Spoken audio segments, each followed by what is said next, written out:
Haya, Nairobi hamjambo, Soweto hamjambo, Kanairo mambo. Hebu tusalimiane hewani nione watu wa Kanairo. Basi. Asante. Na Father Mburugu hapa na watu wa hapa, nyinyi mmetukaribisha, tunasema asante sana. Acha niseme mambo mawili ama matatu. Kwanza, mimi nauliza nyinyi, kuna wale wanataka kuturudisha katika siasa ya migawanyiko na siasa ya ukabila na siasa ya chuki. Mimi nawauliza Nairobi, jameni, nataka niwaombe kwa heshima, sisi wote ni ndugu moja, wa taifa moja, na Mungu mmoja, na nchi moja. Munasema tuungane ama tutengane? Nairobi munasema tuungane ama tutengane jameni? Wale wanasema tuungane nione kwa mkono, wale wanasema tuungane.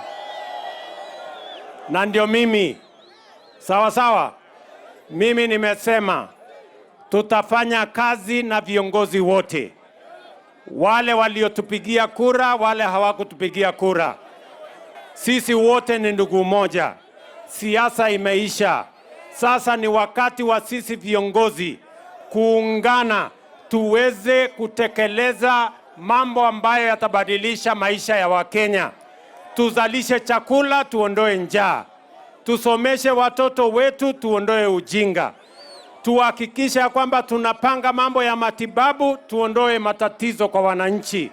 Na tuhakikishe kwamba tunapanua nafasi za kazi, vijana hawa wajisimamie na wachangie katika kupeleka taifa letu la Kenya mbele. Na ndio mimi nataka niwahakikishie, we are going to work together with all the leaders who want the best for our nation, so that we can grow our agriculture and provide food security. We can create additional jobs for these many young people in our nation, and we can make sure that we fight corruption so that the resources of Kenya can be used for the intended purpose, and every citizen get value for the resources that they contribute as taxes. Kwa hivyo ndugu zangu watu wa Nairobi, mimi nataka niseme asante sana ya kujenga mabarabara zile ndogo ndogo za Nairobi County. Hii ya Masimba hii mpaka kule Soweto. Hiyo barabara bwana, nimeona hiyo barabara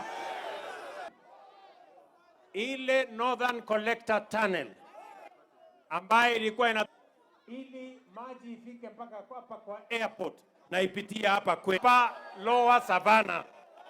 Ndio hiyo maneno ya maji tayari. Bwana sifiwe. Leo ni kuja. Sawa sawa.